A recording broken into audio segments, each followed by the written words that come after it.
The rain giveth and the rain taketh away. We'll get into all the effects of the rain on today's episode of Locked On Guardians.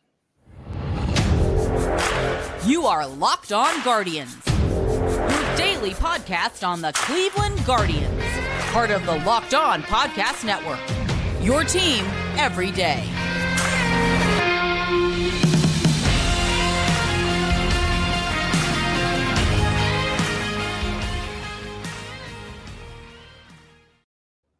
Hello, everyone, and welcome to Locked On Guardians. I am your host, Jeff Ellis. Before taking this very gig, I was the host. I was the host of the Scouting Baseball site, where I wrote about the MLB draft and MLB prospects in general. And I got my start over at Indians Baseball / Indians Prospect Insider. Justin, tell them about your bona fides. Yes, I am Justin Latta, currently from Guardians Baseball Insider, which was formerly Indians Baseball Insider, which is how Jeff and I not technically first met. We first met when you were there. I was at a bunch of other websites, and I also freelance now for the Willoughby News Herald and Lorraine Morning Journal, along with my writing over at Guardians Baseball Insider. I want to thank you for making Locked On Guardians your first listen today and every day, wherever it is you get podcasts. I want to apologize for any weirdness at the start there.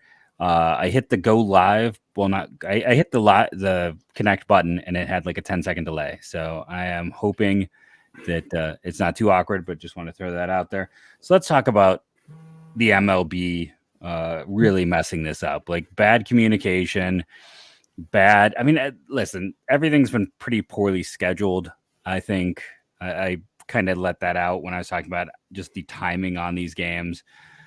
Now we get the fact that they're like, this slow trickle of information and the whole situation tonight where we knew it was going to be bad for a while. And there's also part of me, it's like, how do neither of these New York parks have, like, I get it, the sanctity of Yankee Stadium, no dome, but like every relatively new park should have something like Milwaukee has, where it's like, okay, we're just going to close it up because we know we live in an area that has inclement weather. But not to yell at the city of New York as much as MLB fumbling things again. I mean, it's not even you could blame Major League Baseball too, because they're a part of this, but the TV networks are the ones that are paying the bills for Major League Baseball. So when it was the TV networks and Major League Baseball that wanted this additional playoff series, and I guess the lockout had something to do with it too. So you can blame Major League Baseball for that, pushing all this. The wild card series would have started that Wednesday, so the season should have ended on Sunday, and I think the wild card round would have started Wednesday, but because of the lockout, things got pushed a couple more days or the last week. But they wanted this extra round. The TV networks paid all this money for the extra round. They get to dictate start times for ratings, and they thought it would be a good idea to have a day off between game 1 and game 2 and 3. So game 1, day off, game 2, day off. I don't understand that. And that's why we're in the situation we're in right now. And not that they could predict the weather ahead of time. Nobody could, but they took out their ability to have extra rain days by doing that. And it's just unbelievably stupid that they scheduled it this way. Yeah, it's just obnoxious right now. It's like having 2 of these games rained out. And it's like, even if this had been a typical schedule, like if you're planning on the Yankees advancing, if this team were to make it to the World Series in a normal year, like they'd still have to deal with this weather this late, if not later. Yes, the lockout pushed things back. That is without a doubt, but it didn't push it back a whole month. Like there would still be issues no matter what. So it's poor planning, and it just sets up this situation where, like, I'm sitting here personally annoyed because I saw some people online that are upset as Yankees fans thinking they're hosed. I think this plays, we're going to do it more in segment 2, but I'm just going to tease it here. I think this plays massively into the Yankees' favor. I think this is a huge help for the Yankees, just because the way everything matched up. I mean, as Justin and I were getting the article up last night, we were discussing more about Tyon that we'll probably share today. It's like they're going from a pitch perfect matchup to a pitch poor matchup. But yeah, I think, to get back to the main thrust of this, that what occurred just in terms of even letting us know, like nothing changed over the last few hours. I mean, it was just sitting there hoping that it wouldn't rain. and it started to rain, and then hoping it would clear up in time. And then instead of having a late game, I mean, they could have maybe had this game start at 9. It was supposed to be a 7 to 9 weather pattern, from what I understand, but that doesn't work with their with the TV. Like, don't have any misconception. This was, again, at its core about TV money, ratings, and those networks might have been the ones who actually called this before the MLB did.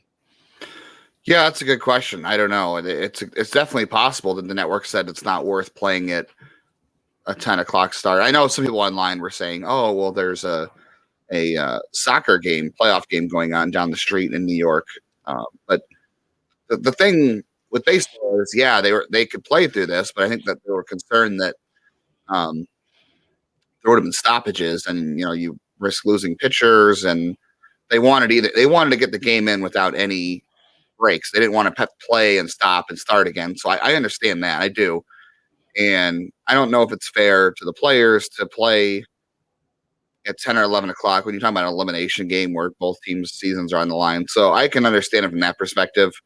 But the league was just so poor in communication. I mean, just talking about Yankees fans in general, any fans who were at the game tonight, they sat there for 2 hours in a rain delay and were told like once or twice what was going on. Like they opened the gates, and I get they were trying to get the game in, but the communication is just so poor. And they did this in Cleveland multiple times this year too, where fans came out. There was that game against the Mariners, the White Sox this year in Cleveland, where there was just zero communication about the weather and everything. So this is just fitting for Cleveland, to be honest. And I fail to see how this is fan friendly. Nobody's better at shooting themselves in the foot than Major League Baseball, right? They love to make their game as least digestible as possible. They like to make it hard for us to attract fans to listen to people like us ramble, because they constantly make their product, unmarketable like this, unfortunately. So yeah, it's so stupid. And you think a 4 o'clock start time is any better tomorrow? You still have people at work. You still have people who are at the game. Do you know why it's a 4 o'clock and not a 7 o'clock? Because they have to travel to Houston the next day. Yes, so you can't start at 7 and have those people. No, I think it's because of isn't the NLCS have a 7 o'clock game tomorrow? So they refuse to line up. Really? Yeah, so I think they refuse to have 2 games go at the same time. That's been the story this whole postseason. So yeah, you're right.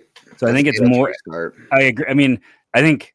See, you took the kind human being approach, like, oh, whoever wins has to travel and they need time. I don't think it had anything to do with that. I think in their minds it was just about staggering start times, because that has been one of their big focuses this postseason. That's why we've had these really obnoxious 1 o'clock games. So I think this was 100% about, hey, you know what? We'll have back-to-back games, and that'll be good. And yeah, for someone like me, I mean, like I said, I'm in the Central Time. So at 3 o'clock, guess what? I'm still teaching. If I'm lucky, I get out of my building around 4:15, and again, my time, so that's like 5:15. So I'm gonna miss some of this game. There's no way around it. I can't teach and do this. So it stinks. It's unfortunate. Any final thoughts before we hit this first commercial break? Nope. I'm mad. I want to say lots of other things that we can't say on this network, and I'm just mad. This is stupid. I'm mad at baseball, and I'm mad at the weather. The weather can do whatever, but yeah. It does feel vaguely appropriate, though, doesn't it? In a weird way, just all the weather this year. It's been the year of weather for the Guardians. So yeah, with this terrible transition, sorry, everyone. I'm vamping for a second as my 4th pen in a row has failed as I try to write down a number. There we go. So let's switch gears. We're going to come back, talk about how this game transitions and why I think it helps the Yankees, hurts the Guardians. But first, let's take a quick note from one of our sponsors, and that is the good people over at BetOnline. They don't have a line for tomorrow's game. I want to throw that out there with the rescheduled, the change, and I can't find what today's line would have been, but today's line really wouldn't have mattered because there's so many changes that we're going to get into in segment 2. But there is no line on BetOnline. As of yet, I bet it will post eventually. But betonline.net is your number one source for all football betting info this season. Find all the latest player developments, team matchup, news, podcasts, and in-depth articles and analysis on every game you can find. As always, BetOnline remains your continued source for all sports wagering information with live betting and up-to-the-minute scores for every sport out there, even things like politics. the fastest and easiest way to check in on all of your favorite games and events, including MLB, MMA, boxing, and golf. Head to betonline.net or use your mobile device to learn more. BetOnline, where the game starts. So I got to ask one question related to the sponsor there. Are you getting the annoying ads all the time on TBS? Maybe you don't stream it like I do, about the California betting law. No, I haven't seen it yet. I was just wondering if we could have bet on Major League Baseball screwing us up. Like, well, if you ever wanted, the odds are off on that. If you wanted the safest money bet ever, you probably get no odds on it. But no, Major League Baseball doing whatever they can to screw this stuff up. Yeah, they just have no. So let's get into it. We know that Nestor Cortes is now starting. So you and I, as we were like putting the final touches on the show, we're shooting the stuff and talking about like Taillon is literally picture perfect for the guy you want the Guardians to face. Like everything about him is perfect. And to go from that to, yes, they got to Cortes, but let's be honest, it was more they got to the bullpen in that game. So, I mean, that's a complete 180. I'm not sure you could go from in this Yankees pitching staff, a better matchup to a worse matchup. Plus, this now means Wandy Peralta can pitch again. So, hey, Louis Littke, sorry, we're not going to see you. And on top of that, Clay Holmes is also available. So not only is it the 180, but it fully Peralta. Fully rest everyone. And I'm not going to sit here and say it makes it impossible for Cleveland. They can totally win this game, but it takes them, in my field of vision, from a pretty heavy favorite where Savali was matched up against Taillon to even odds tomorrow. I don't know. I mean, let's consider this. Nestor Cortes is not going on full rest. Yes, that's why it's even odds instead of an advantage. Yeah, it's not full rest, and I'd imagine he's not going to go as long as he normally would. So there's still an opportunity for Cleveland to push into the bullpen. They were effective in game 2, knocking him out. They didn't, hit off him great, but they got him out of the game and they got into the bullpen. They won the game because of that. They outlasted him. So he's going to be on an even shorter pitch count, presumably, than he was in game 2. So there is still that. He's less hittable than Jameson Taillon. So that's good for the Yankees. At the same time, I will say, I thought about this yesterday. The Yankees have not won a non-Garrett Cole start in this series yet. The only 2 games they've won have been started by Garrett Cole. So they need to figure out a way to win one of those games. And Cleveland has yet to win. No, they won. Okay, they won Bieber. They won Bieber start, and they won McKenzie start, even though he didn't pitch very well. So, yeah, I guess things are more even. They have more bullpen wins than starter wins in a way. Yeah, I think. Look, Cortes is going right now, and Cleveland has officially rescinded Savali starting, and right now it's TBD. There's no announced starter yet in Cleveland, so they're going to at least maybe the showmanship there gives them a little bit of an advantage. Maybe you go with Savali and you go to Bieber out of the pen, or you go with I don't know, however you want to play that. I don't think he's ever pitched in relief. Has he, Bieber? I'll pull it up, but I actually think that's the plan. That's what I think is going to occur, because I think you go out and you said, but Savali with something else as we're sitting there off the air, it's like he's actually a pretty decent matchup for the Yankees. And when you get into, especially if you're only going to send him out there to throw like 3 innings, because if you pull off Bieber, again, it's short rest, so you're not going to expect to, maybe you only think you can get through the other team twice, not even, a time. I mean, three times through the order is a tall order for anyone, but I wonder if it could be the great, switcheroo. Like there's kind of a degree of like having Shane Bieber resting in your pen is almost like having, it's like having a trump card back there. And I just wonder if they would consider it. He has had 2 games out of the bullpen in his major league career. When were those? Let's see. Well, I was pulling up his, in college, he didn't have any.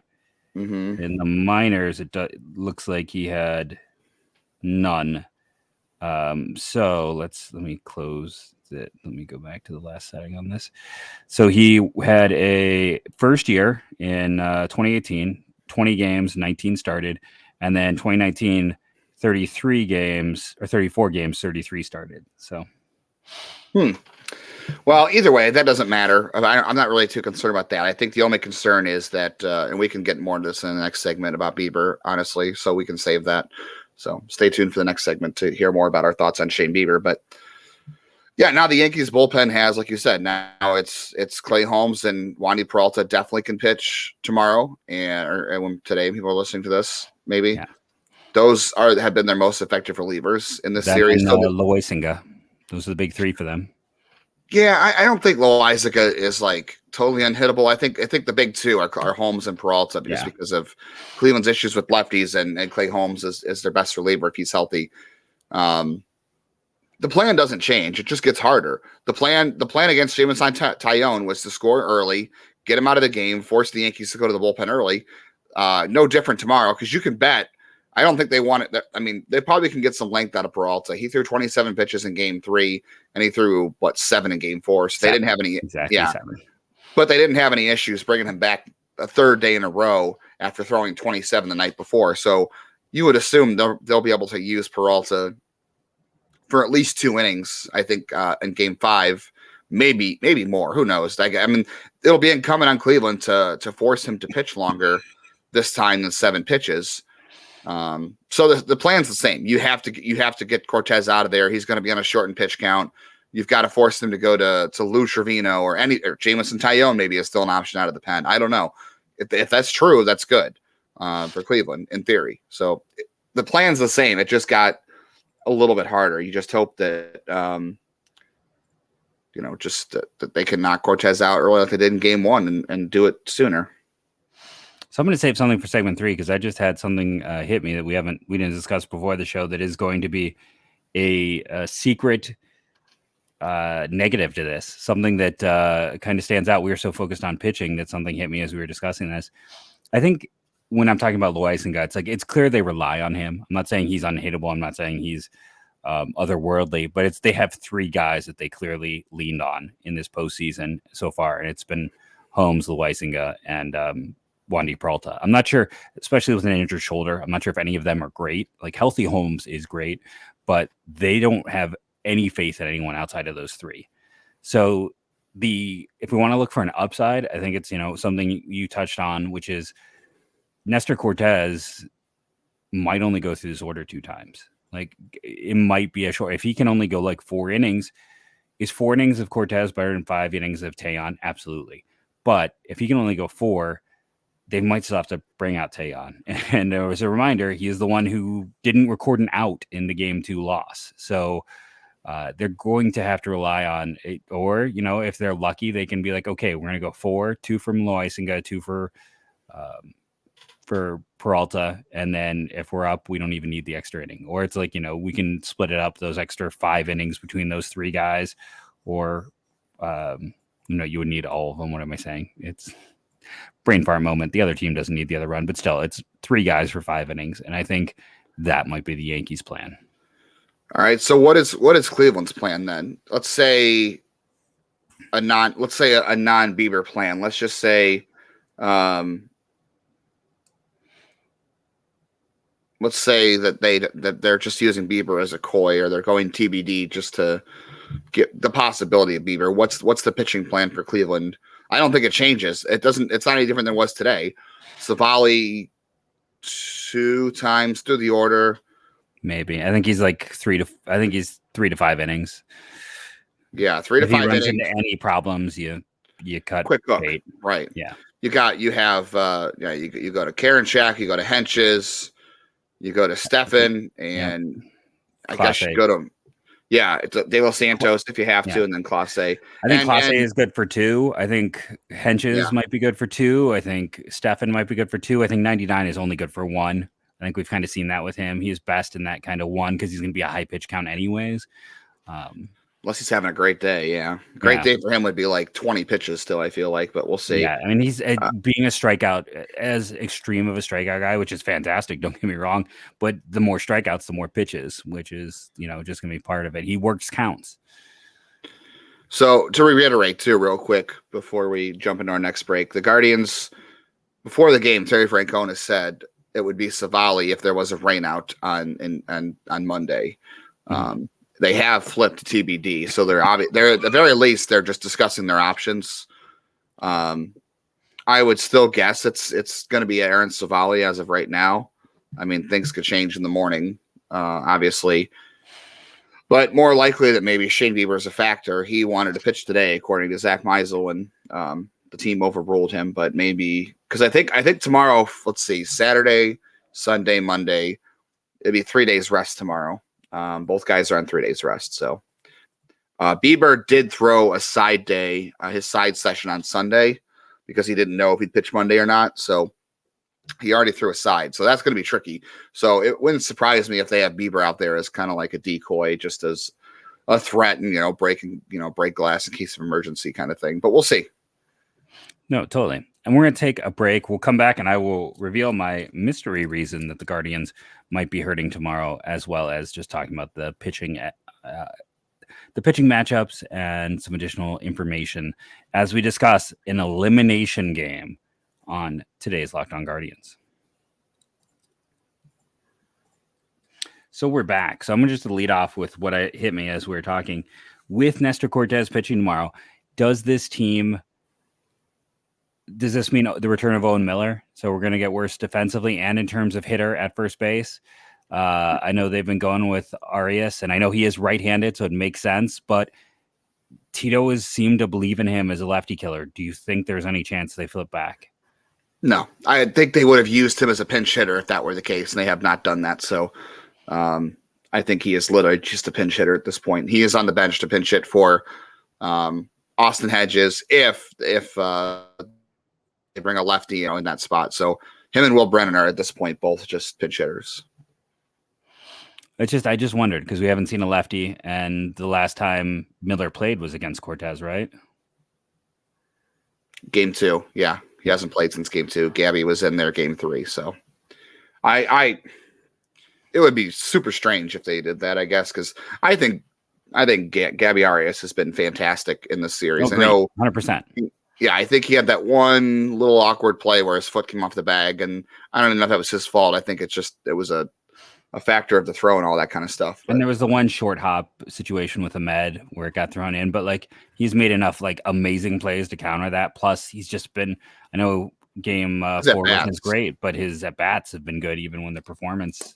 He just took a fastball from Cole down the middle 3-2. I mean, Cole schooled him because Cole is an ace and Gabby's a rookie. So it is what it is. But yeah, I can't imagine they're going to turn back now. I don't think Arias has done anything to deserve to be benched for Owen Miller. I just wondered if they'd fall into old approaches. That's my only worry there. It's we've done it all year. Do we fall back to it? No, I think you save him. I mean, he's a better option than Austin Hedges if we're talking about going from a D to a C minus. And he's actually not bad against right-handed pitching. He's better, so much better hitting right-handed pitching, that especially as a pinch hitter late in the game, he'd have additional value. So I'm hoping it's the case, but I thought I'd throw it out there, kind of a wrinkle that we hadn't discussed, just because it's something we've seen all year. Right. All right. Well, what do you think about Bieber in Game 5? I just said that he's already thrown a side session on Sunday, so we don't know how he's going to be. Because normally guys throw a side on the third day anyway. That's the schedule. Mm-hmm. So tomorrow's the third day, but he already went ahead and threw a side. So no, I think he would have thrown a side today on Monday. So I don't know. What do you think? I mean, we talked about a little bit before. It's with the way the curveball is and how things set up. Savali is not a bad matchup for the Yankees. He's not. Good cutter. They struggle against cutters. Good cutter. Yeah, and I think he's going to start. I think it's going to remain Savali versus Cortes. I do think that's what's going to happen. I could be proven wrong. They might change their minds, but it certainly is leaning that way. I think Bieber will be available out of the pen. I think if it's tight, they might consider going. I do think they trust Stefan. They trust 99, but especially if you get 3 strong out of Savali and they're he hasn't pitched in a while, we can maybe get 3 more out of Bieber and then go 7, 8, 9. and throw those 3 arms, in those 3 roles, and then just stick with your Hydra at the back of the pen and 2 starters for 3 innings. That way that they don't even have to get a second time through the order. I would not be shocked by that. Yeah, I wonder if you do bring Bieber in, where it happens and what you do. You don't bring him in with runners on. Obviously, that's a no-no. No. With the starter coming out of the pen who hasn't done it before, especially on short rest. Do you bring him in against the top of the order? I don't know. I'm trying to think. I think you only bring him in if the situation calls for. I don't think it's like a situation where, okay, he's going to pitch, we're going to use him in this role. I think it's if Savali falters and you go to, I would imagine Henches maybe is the first guy out of the pen, maybe De Los Santos, depending on the situation. Because except for to Harrison Bader, who has turned into, Barry Bonds in the postseason. Yeah, it's just ridiculous. Although I will say Bader has continued to slam fastballs. Although I think it was the home run he hit off Henches a curveball, so maybe I don't know. Either way, I think Henches is your first guy out of the pen when you turn from Savali, whether he's struggling or not, and then maybe it's like a combination of De Los Santos, Stephan, Karinchak, and Clase. So you would have to. I think Savali would have to be knocked out the first time through the order to bring in Bieber early on, and you only do that because you have to keep the game close. If they if Cleveland hits Nestor Cortez or they score some runs, but let's say it's 2-2 after 2 innings or 3-3 after 3 innings. I think maybe you consider Bieber there. You don't do it if you're losing. I don't think. No. I guess it depends on the score. If it's 4-3, maybe. But if it's anything more than that, I think it's only break glass in case of emergency and. Because now you can go back to. Not saying you want to go to Morris, but you could. He pitched I was thinking well about enough.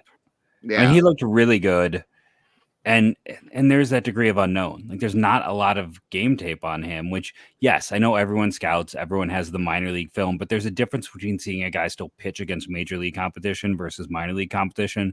Kind of seeing some reaction and stuff, and I think there is a degree of value in the major league unknown to a degree, and. Yes, you have to advance to make it matter. But if you can win and not throw Shane Bieber, that sets you up so much more nicely for your, the ALCS if you can get there. I think that's also, you might be saying that's looking too far ahead, that you got it, and I totally get that. And that's why I'm not certainly saying you don't do it. But I do think there is, as you said, it's only unless this is a situation where it's super... You need it. You're not going to throw him out there just because, but there is, I can't be the only one who's thinking about, I was trying to remember what year that was that Pedro Martinez came out against Cleveland in the second inning and threw was it 1999, I think, where he threw a perfect game for 6 or 7 innings out of the pen. And after Cleveland had a 2-0 lead to lose the next 3 in that ALCS. Yeah, that was bad. It was 7 innings out of the pen or something. Yeah. Someone did point out to me that Randy Johnson threw Game 5 of the ALDS against the Yankees the day after starting.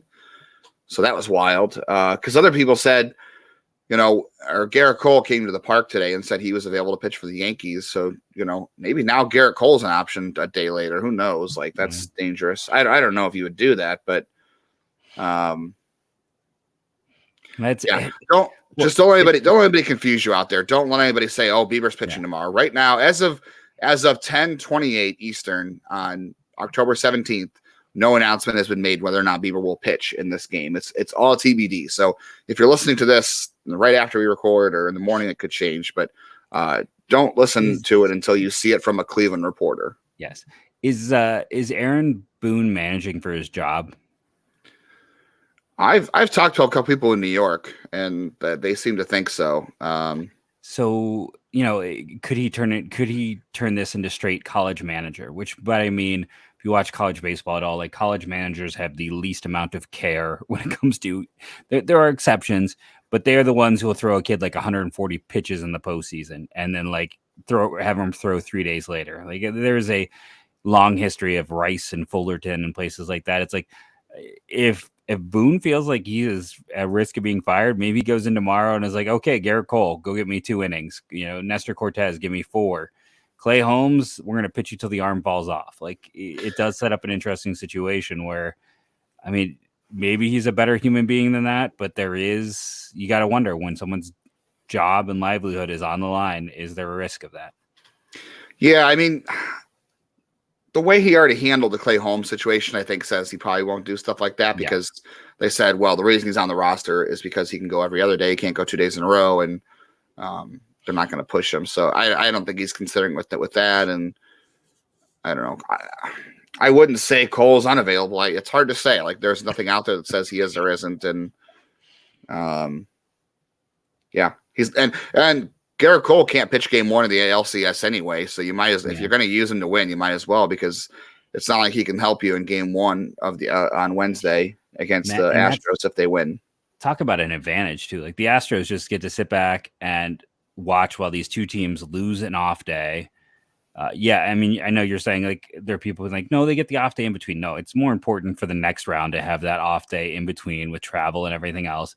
They're going to lose the off day, come to town, be not ideally set up. It's a huge advantage right now for Houston, like going into this series. For what it's worth, I just saw on Twitter from one of the Yankees reporters that the skies have now cleared and the field looks playable. So that's good. It's 10:30. I don't know if you want to start a game at 10:30 at this point, but it's 9:30 my time. It's West Central and West Coast. It's like whatever. I don't know. It's what, 7 o'clock on the West Coast. It's fine. Let's just go. Yeah. It's it's 5 in Hawaii. It's nothing. I know this benefits the Yankees pitching a little more, but I would still say they probably wanted to play tonight a little bit. Maybe they wanted to play more on Tuesday than they did on Monday, but I also think they were probably thinking about the fact they won't have an off day either if they win that game. So I'm not saying New York didn't want this rain out, but I'm also saying I think they realized that, however they do it, they're going to be either they play against Cleveland with a matchup they don't like and they lose, or they play on Tuesday and they win and they're, screwed for game 1 of the ALCS. I guess being screwed for game 1 of the ALCS is better than losing game 5 of the ALDS, but I think they know that there were if you're New York balls. And you throw Cortez and Cole in this game and you advance, like you're completely hosting round 2. Like you got to wait till game 3 or 4 to throw those guys. Like I was having this discussion. I was trying not to get involved, but there were people on Twitter going back and forth this discussion saying, start Bieber in game 5 and then start McKenzie on short rest in game 1 of the LCS. And then I'm like, okay, you're not going to start both your best 2 pitchers this postseason on short rest back-to-back days. You're just handicapping yourself both times. I can see the reasoning in pitching Bieber in game 5 because it's a must win, but I'm not, if you win that game that you pitch Bieber in on short rest, I'm not going out there and I'm not putting McKenzie out there in short rest and hamstringing yourself there. Cause I don't know how the schedule looks for the LCS as far as like days off and which guys can pitch 2 days, which guys can't.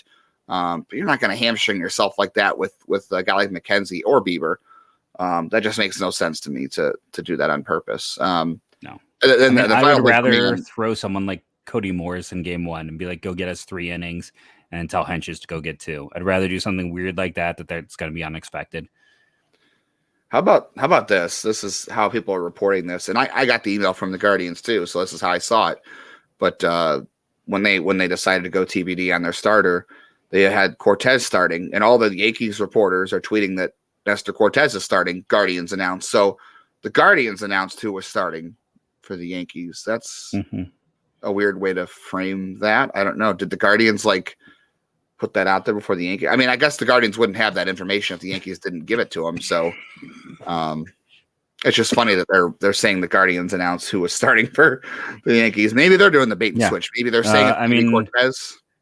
9:08 is when I got the email. It said that Nestor Cortez is starting, and I got that from the Guardians. And 9:08 p.m. my time. What if? No, I don't think.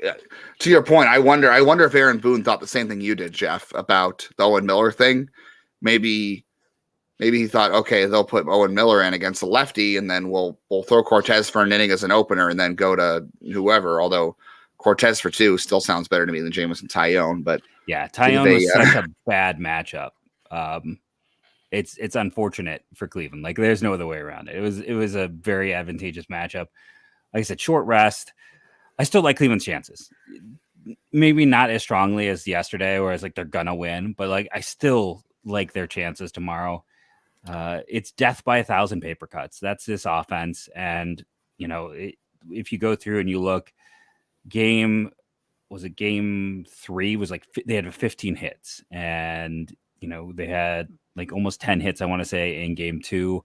It's like, that's what they got to do. And when you're looking at a team that's going to have either an ineffective starter or a starter on short rest, it bodes well to that type of approach.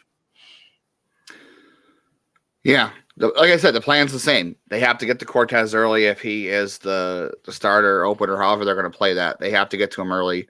The last thing you want to do is trail and let the Yankees throw out Peralta and Clay Holmes and possibly Garrett Cole with a lead. Like if they go Nestor Cortez for 3 and they go to Garrett Cole for 2 and then they let Peralta and Holmes finish it, you cannot be behind on them. If it's tight, they might go to Cole to be the closer. 2-inning closer at the end of a game. I could see that. Yeah. Either way, the most logical way for them to play it.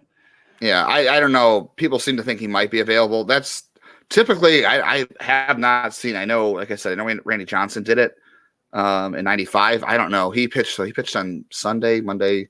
Yeah, it's 1 day of rest. I don't know if I've seen that too often from a starter. And he went 110 on Sunday. So yeah, I mean, he emptied the tank. He was throwing 98 on his final pitch. And I'm not saying he can't do it. I'm just saying, I don't know. Maybe it comes back to burn him. We've seen managers do it in the postseason before, and it burns them because the guys just aren't ready to bounce back. And in a role they're unfamiliar with. Yeah, there's that. And to be honest, I thought Cleveland was pretty good against Garrett Cole on Sunday. I mean, he definitely beat them. There's no doubt about that. But they definitely had better at bats against him. They hit the ball more. So we'll see. Yeah, you're right. So the plan for the Yankees might be 3 out of Cortez, 2 from Peralta, maybe 3 from Peralta, depending on his pitch count. And then, like I said, I'm betting on the Weisinger for at least 1. They have gone to him in almost every single game as well. Like they clearly, I know he's not elite. I'm just saying that past history, they trust him. They do trust him. Yeah. So yeah, Peralta for 3. I'm sorry, Cortez and Peralta for. You might get 5 out of those 2, and they're both lefties, which is a problem for Cleveland. Then you get 1 from Loizaga, 1 from Holmes, and 1 from Garrett Cole. Yeah. Cleveland. I think it's the same thing. 3 or 4 from Savali, 2 from Henches, 2 from Stefan, Karinchak, and then Clase for 8 outs. Hopefully, so get a lead early. Get a lead early. I think Clase is at least 2 innings tomorrow. No matter what happens, we will have you covered. We will be here to celebrate the win or commiserate on the loss. But I'm going to say this: no matter what happens, this has been an unbelievably fun year. I think they're going to win tomorrow. I believe in this team. But no matter the outcome, this has been an incredibly fun season and a young team on the rise. Any final thoughts before we do the official ending? I think it's time. Cleveland has played through a lot of rainouts and weird games this year. Time for them to win a game where they were impacted by rain in the postseason and not lose one like last time. Nope. Fair enough. And let's end it how we always do. Go, Guardians, go.